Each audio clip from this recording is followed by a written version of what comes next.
What happens when you're the last man standing in a war that's already been lost? When every brother you once trusted is behind bars, your empire is collapsing and law enforcement is closing in, leaving no escape.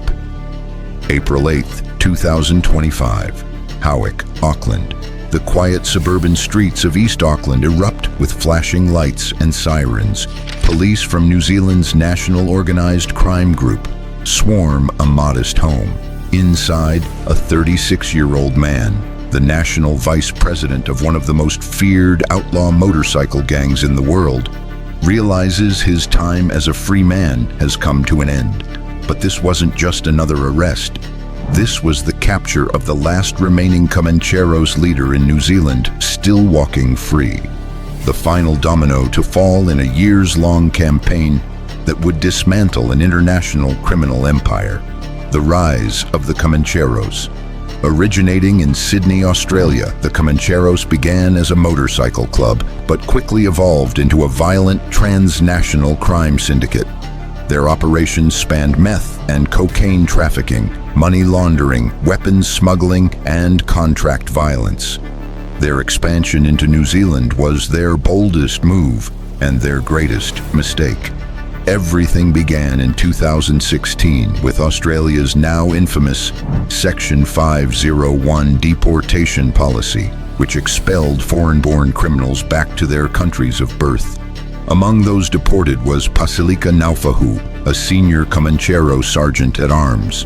But Naufahu didn't see deportation as a setback. He saw an opportunity.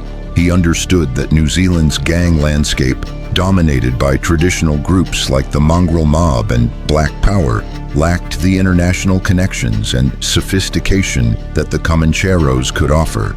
By 2018, a New Zealand chapter of the gang had been established. But this wasn't just a crew of bikers, it was the local branch of an international criminal operation, building an empire. The Comancheros took a corporate approach to organized crime. They moved millions in meth and cocaine, laundered money through businesses, and reinvested profits into weapons, assets, and military-style training for members. In 2019, Operation Nova struck the first major blow. Police seized over $3.7 million in assets, luxury cars, motorcycles, and financial records that revealed a sprawling criminal network. Even more concerning was what they discovered. The gang had brought in a trainer to conduct paramilitary training for 15 members, preparing for violence on a scale unseen in New Zealand gang history. A commission system funneled profits upwards. Every kilogram of drugs moved meant thousands more for the leadership. This wasn't street-level crime. It was organized, militarized, and dangerous. The expansion. Flush with cash and success in Auckland, the Comancheros expanded operations to other cities. By 2024, they had chapters in Christchurch and beyond. Their South Island operation alone moved $15 million in drugs during one 8-month period. Operation Avon dismantled the Christchurch chapter in August 2024. 18 men were arrested, including every patched member of the local chapter. Police seized drugs, firearms, cash, luxury vehicles, and properties. It was a clean sweep, one that revealed just how organized the gang had become. The international web, but New Zealand was just one node in the network. In Australia, the Comancheros were making even bolder moves. On November 30th, 2024, police in Queensland made Australia's largest ever cocaine bust, 2.34 tons worth an estimated $760 million. Among those arrested, the vice president of the Comancheros Brisbane chapter. The drugs were intercepted from a vessel that had attempted to rendezvous with a mothership in international waters, but a mechanical failure exposed the entire plan, triggering a rapid police response. Operation Ternor confirmed what law enforcement had suspected. The Comancheros weren't just drug dealers, they were international drug traffickers. partners with South American cartels and major players in one of the most sophisticated smuggling rings in the Southern Hemisphere. The net closes. Back in New Zealand, police were closing in on the final target.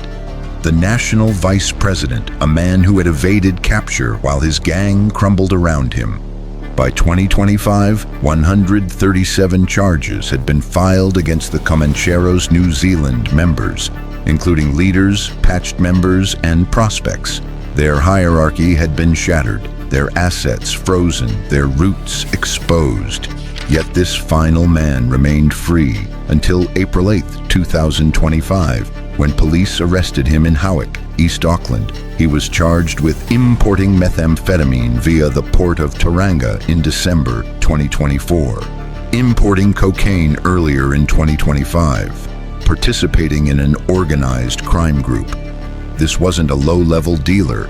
This was a key figure in a global drug empire, the final piece in a case that had spanned multiple years and multiple countries, the fall of the empire. With this arrest, every top Comancheros leader in New Zealand was in custody. Pasilika Naufahu, the president, remains in prison until at least 2028. His parole has been denied twice due to the continued risk he poses. He still refuses to renounce his ties to the gang. The Christchurch chapter is gone, their assets seized, their international connections exposed and dismantled. This multi-agency investigation is considered the most successful organized crime takedown in New Zealand's history. A warning to the underworld. The Comancheros came to New Zealand with ambition, resources, and arrogance. They declared themselves the #1 gang in the country, and they almost succeeded. But their sophistication made them vulnerable. Their success made them targets. And in an age of international cooperation, encrypted apps, offshore accounts, and cartel connections are no longer protection. They're evidence. As the last leader sat in court, facing decades behind bars, it became clear the road to empire always ends the same way. In handcuffs, courtrooms, and prison cells. Their brotherhood is broken, their empire has collapsed, and their legacy is now a cautionary tale.